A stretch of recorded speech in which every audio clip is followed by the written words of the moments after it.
सभी छात्रों को नमस्कार। आरबीएस डिग्री कॉलेज मेजा खास के ऑनलाइन प्लेटफॉर्म पे सभी छात्रों का हम हार्दिक स्वागत करते हैं। छात्रों, आज जो बीएससी एजी 6 सेमेस्टर का जो सब्जेक्ट आपका है वो manures, fertilisers and soil fertility management का जो टॉपिक आपका है ग्रीन लीफ मैन्यूरिंग फर्टिलाइजर, फिर उसके बाद recombination approach integrated nutrients management, ये आपका टॉपिक है छात्रों जो आज हम इसके अंतर्गत आपको अध्ययन कराएंगे। ठीक है, आगे चलते हैं। हरी पत्ती या हरी खाद आप मान लीजिए, इसका जो एक शाब्दिक अर्थ है ग्रीन लीफ मैन्योरिंग जो है हरी पत्ती खाद जो है, इसके अंतर्गत हरी या पत्ती खाद मिट्टी की उर्वरता में सुधार के लिए कार्बनिक पदार्थ और पोषक तत्वों के स्रोत के रूप में हरी पौधों की सामग्री का उपयोग करने की एक प्रक्रिया है। इसका अर्थ ये है छात्रों कि जो हमारी मिट्टी की उर्वरता है उसे हम किस तरीके सुधारें, उसको कैसी संरचना दें कि जिससे हमारा जो फसल की उत्पादन है, फसल का उपज है, वो हमारी शुद्ध और अच्छे और ज़्यादा तरीके से हो सके। जो हम यहाँ पे आपको ग्रीन लीफ मैन्योरिंग के विषय में हम आपको बतला रहे हैं, उसका अर्थ यही है कि हमारी फसल अच्छी हो और हमारी मिट्टी की उर्वरता, कार्बनिक पदार्थ की मात्रा, फास्फेट की मात्रा, पोटास की मात्रा एक संतुलित अवस्था में रहे, जिससे हमारी जो फसल उस मिट्टी से उगाई जा रही है उसका उत्पादन, फली फूल, सारी चीज़ें अच्छी हों। ठीक है, आइए, मतलब इसका अर्थ यही हुआ कि जो हमारी मिट्टी की उर्वरता है वो अच्छी सुधरी रहे, कार्बनिक पदार्थ की मात्रा उसमें पर्याप्त रहे, फिर उसके बाद पोषक तत्वों के स्रोत के रूप में हरे पौधों की जो सामग्री का उपयोग किया जाता है उसमें उससे हमारी जो उर्वरता है वो बहुत ही अच्छे तरीके से बढ़ती रहती है।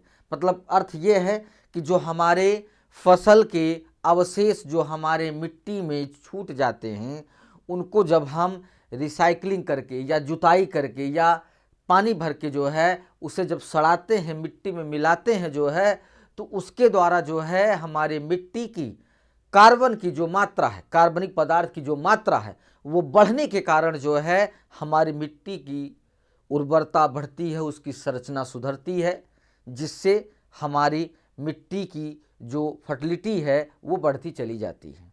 हरी खाद का मुख्य कार्य यही है छात्रों ठीक है, आगे चलते हैं। इस तकनीक में विशिष्ट प्रकार की फसलें उगाना और फिर उनके परिपक्व होने या बीज के पैदा करने से पहले उन्हें मिट्टी में मिला देने का शामिल किया जाता है। ठीक है, तभी हमारी मिट्टी की फर्टिलिटी अच्छी होती है। आगे, हरी खाद आमतौर पर तिपतिया घास, ये जंगलों में ज़्यादातर पाया जाता है, पहाड़ी तराई क्षेत्रों में। उसके बाद अल्फा मटर और बीन्स जैसे फलीदार फसलें लगाकर की जाती हैं, क्योंकि इन पौधों में अपनी जड़ों में वायुमंडलीय नाइट्रोजन को स्थिर करने की क्षमता होती है। जो हमारी हरी खाद है छात्रों जो हमारे ये तिपतिया घास हो गया, अल्फा मटर और बीन्स जैसे फलीदार फसलों की जो भी पत्तियां या फल वहाँ पे गिरते हैं वो हरी खाद के रूप में मिट्टी में जब मिल जाते हैं तो हमारा जो मिट्टी के अंदर की जो एक शक्ति होती है उर्वरता की उसे संतुलित बनाते हैं, और उनकी जो जड़ें होती हैं वो वायुमंडलीय जो नाइट्रोजन होता है उसे स्थिर करके वो फसलों को पहुंचाते हैं और मिट्टी में पहुंचाते हैं। ठीक है, आगे चलते हैं। जब ये पौधे मिट्टी में शामिल हो जाते हैं तो वे नाइट्रोजन और अन्य आवश्यक पोषक तत्व छोड़ते हैं जो अगली फसल के लिए उपलब्ध होते हैं। मतलब कहने का अर्थ ये है कि जो हमारी पौधे मिट्टी में जब शामिल होते हैं तो वो उस फसल को वो अपना लाभ नहीं दे पाते हैं। जब हम अगली फसल लेते हैं तब वो अपना लाभ वहाँ पे छोड़ते हैं, तो अगली फसल उस लाभ को एक तरीके से क्या कहते हैं, शोषण करती है जो है, या अवशोषित करती है।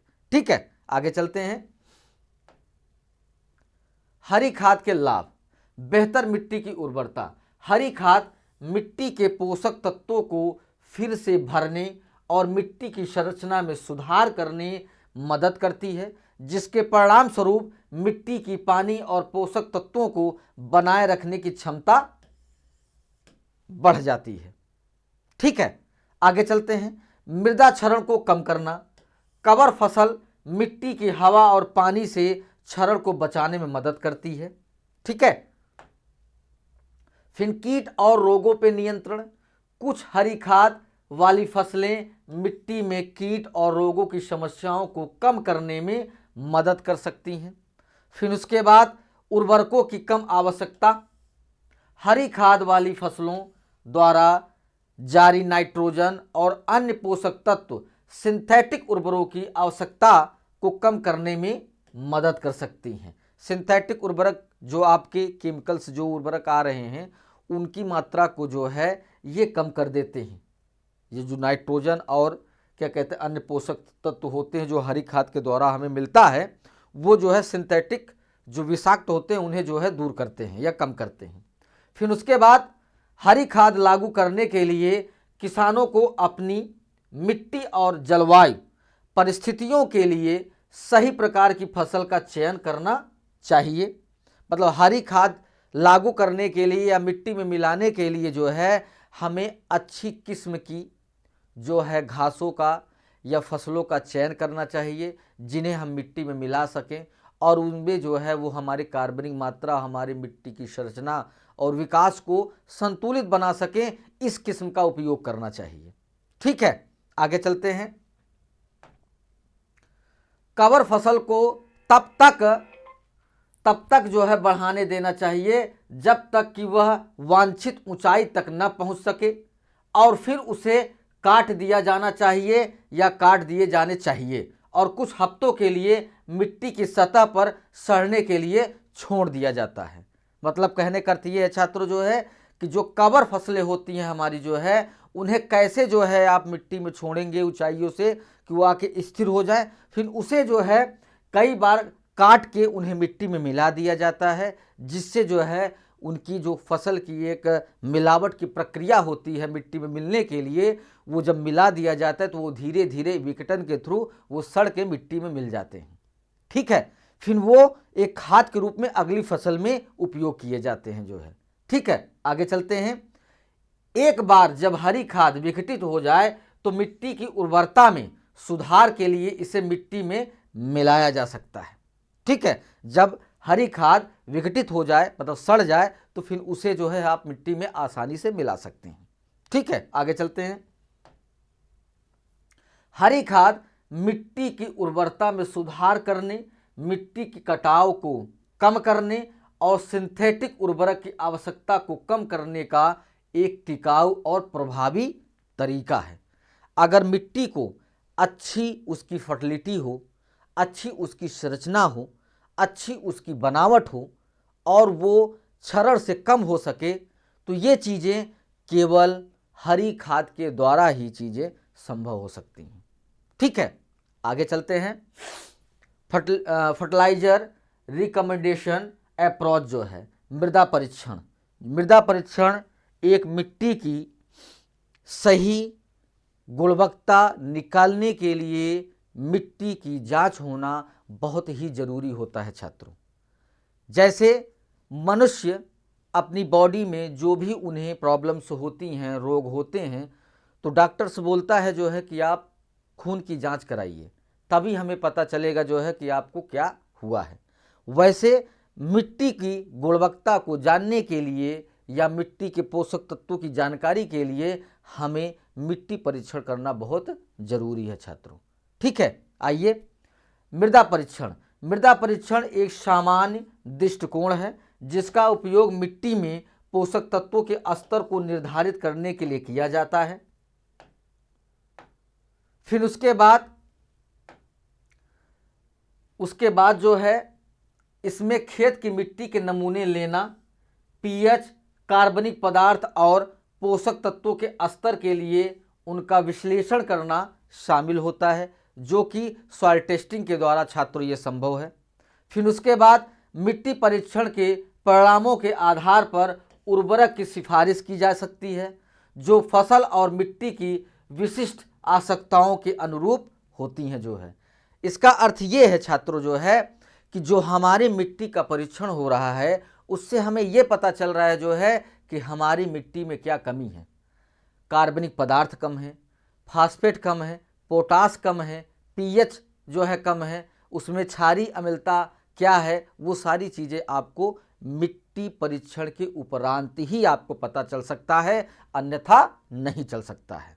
ठीक है, जिसके द्वारा अगर हम मिट्टी की जांच करा लेते हैं छात्रों जो है, तो फिर हमें अपनी मिट्टी की गुणवत्ता या पोषक तत्वों या सूक्ष्म तत्वों के विषय में जानकारी होने पर उसे सही विशेषज्ञों के द्वारा सलाह लेकर अगर हम अपनी मिट्टी में फसल उगाते हैं, खेती करते हैं जो है, तो हमारी मिट्टी भी जो है सुरक्षित रहती है और हमारी फसल की अच्छी उपज भी होती है छात्रों, जो कि ये सॉइल टेस्टिंग के द्वारा ही संभव हो सकता है। ठीक है, आगे चलते हैं। फसल से पोषक तत्वों को हटाना। एक अन्य दृष्टिकोण उन पोषक तत्वों की मात्रा का अनुमान लगाना है जो बढ़ते मौसम के दौरान फसल द्वारा मिट्टी से हटा दिए जाएंगे। यह फसल की उपज और फसल के काटे गए हिस्से में पोषक तत्वों की सांद्रता की गणना करके किया जा सकता है। फिर उर्वरक की सिफारिश फसल द्वारा निकाले जाने वाले पोषक तत्वों की मात्रा पर आधारित होती है। फिर उपज लक्ष्य जो हमारा होता है, उपज लक्ष्य का अर्थ यह है कि दृष्टिकोण से फसल के अपेक्षित उपज पर आधारित होता है।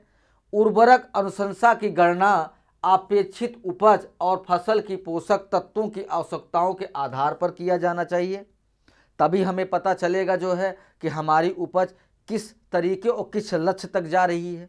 ठीक है, फिर यह दृष्टिकोण विभिन्न विकास चरणों में फसल के पोषक तत्वों की जरूरतों और मिट्टी की पोषक आपूर्ति को ध्यान में रखते हैं जो है। फिर पर्याप्त इसका स्तर होता है। पर्याप्त स्तर की दृष्टि से मिट्टी के पोषक तत्वों के स्तर को फसल के आवश्यक महत्वपूर्ण स्तर पर उससे ऊपर बनाए रखने पर आधारित है। इसका अर्थ ये है छात्रों कि जो हमारी पर्याप्त स्तर जो बोला जा रहा है वो मिट्टी के पोषक तत्वों की जो एक फसल के लिए आवश्यक है उससे हमें थोड़ा बहुत जो है उसके स्तर को ऊंचा रखना चाहिए, कि जैसे अगर कहीं पे थोड़ी बहुत अगर कमी आती है जो है, अगर हमारा ऊंचा स्तर है जो है थोड़ा सा, तो वो हमें संतुलित करने में जो है कोई प्रॉब्लम्स या दिक्कतें नहीं होती हैं, फसल के ऊपर कोई प्रभाव नहीं पड़ता है। ठीक है, आगे चलते हैं। उर्वरक की अनुशंसा क्रांतिक स्तर और मिट्टी के पोषक तत्व स्तर के बीच के अंतर के आधार पर की जाती है। ठीक है, फिर क्लोरोफिल मीटर जो होता है, क्लोरोफिल मीटर एक हैंड हेल्ड उपकरण है जो फसल की पत्तियों में क्लोरोफिल की मात्रा को मापता है। फिर यह फसल की पोषक स्थिति का संकेत प्रदान करता है और इसका उपयोग उर्वरक सिफारिशें करने के लिए किया जा सकता है। उर्वरक अनुशंसा दृष्टिकोण का चुनाव विशिष्ट फसल, मिट्टी के प्रकार और बढ़ती परिस्थितियों के आधार पर निर्भर करता है। फिर यह सुनिश्चित करने के लिए सबसे उपयुक्त दृष्टिकोण का चयन करना महत्वपूर्ण है कि पर्यावरण में पोषक तत्वों के नुकसान के जोखिम को कम करते हुए उर्वरक का उपयोग फसल की वृद्धि और उपज के लिए अनुकूलित होना चाहिए। इसका अर्थ ये है कि आप पर्यावरण के दृष्टिकोण को देखते हुए जो है आप अपनी फसल की वृद्धि को बढ़ाने और उपज को बढ़ाने के लिए उर्वरक का संतुलित मात्रा दे सकते हैं। ठीक है, आगे चलते हैं। एकीकृत पोषक तत्व प्रबंधन, इंटीग्रेटेड न्यूट्रिएंट मैनेजमेंट। एकीकृत पोषक तत्व प्रबंधन INM पोषक तत्व प्रबंधन का एक समग्र दृष्टिकोण है जो पौधों के विकास को अनुकूलित करने, पोषक तत्वों के नुकसान को कम करने और मिट्टी के स्वास्थ्य में सुधार करने के लिए पोषक तत्वों के विभिन्न स्रोतों को जोड़ता है, जो हमारा एकीकृत पोषक तत्व प्रबंधन के द्वारा ही संभव है। फिर उसके बाद आईएनएम का उद्देश्य पोषक तत्वों के उपयोग के पर्यावरणीय प्रभाव को कम करते हुए फसल को सही मात्रा में, सही समय पर और सही रूप में आवश्यक पोषक तत्व प्रदान करना चाहिए। फिर उसके बाद आईएनएम में मिट्टी की उर्वरता बनाए रखने और पोषक तत्वों की उपयोग क्षमता में सुधार करने के लिए जैविक और अकार्बनिक उर्वरकों, मिट्टी में संशोधन, फसल अवशेष और हरी खाद का उपयोग शामिल होता है, जो कि एकीकृत कीट प्रबंधन के अंतर्गत जो है ये चीज़ें प्रबंध किया जाता है, जिससे हमारी मिट्टी की उर्वरता भी सुरक्षित रहे, संरचना भी सुरक्षित रहे और पौधों की वृद्धि और विकास भी अच्छे तरीके से हो। ठीक है। उसके बाद आईएनएम में उपयोग की जाने वाली विशिष्ट रणनीतियां फसल की मिट्टी के प्रकार और पर्यावरणीय स्थितियों के आधार पर भिन्न हो सकता है। ठीक है। फिर उसके बाद आईएनएम के प्रमुख घटकों में जो घटक शामिल होते हैं, इसको कार्यान्वित और प्रबंधन करने के लिए वो चीज़ें हम आपको बतला रहे हैं कि मृदा परीक्षण आईएनएम में पहला कदम है। यह मिट्टी की पोषक स्थिति और फसल की उर्वरक आवश्यकताओं को निर्धारित करने में मदद करता है। फिर उसके बाद मृदा परीक्षण पोषक तत्वों की कमी, पीएच असंतुलन और मिट्टी से संबंधित अन्य मुद्दों की पहचान करने में भी मदद करता है, जो फसल की वृद्धि और उपज को प्रभावित करता है। ठीक है। फिर उसके बाद जैविक संशोधन जैसे खाद, पशु खाद और फसल अवशेष पोषक तत्वों और कार्बनिक पदार्थों के मूल्यवान स्रोत हैं। ये सामग्री मिट्टी की संरचना, जल धारण क्षमता और पोषक तत्वों की उपलब्धता में सुधार कर सकती है। ठीक है। इसका अर्थ ये है कि जो हमारा जैविक संशोधन है, जैविक संशोधन केवल हम गोबर की खाद, पशु खाद, मुर्गी खाद के द्वारा ही जो है हम अपने मिट्टी के कार्बनिक पदार्थ की मात्रा को बढ़ा सकते हैं। बढ़ाने के द्वारा जो है हम उसकी जो संरचना है उसे सुरक्षित रख सकते हैं, उसकी जल धारण क्षमता बढ़ जाती है, फसल उत्पादन उपज बढ़ जाता है। ये केवल जब उसमें आप जैविक संशोधन करेंगे तभी ये चीज़ें संभव हैं छात्रों। ठीक है। आगे चलते हैं।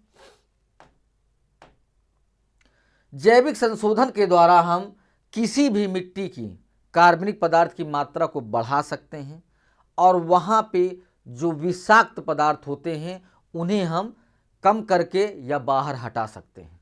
ठीक है छात्रों, यहाँ पे ये टॉपिक आपका समाप्त होता है। अगली टॉपिक के साथ उपस्थित होंगे। सभी छात्रों को धन्यवाद।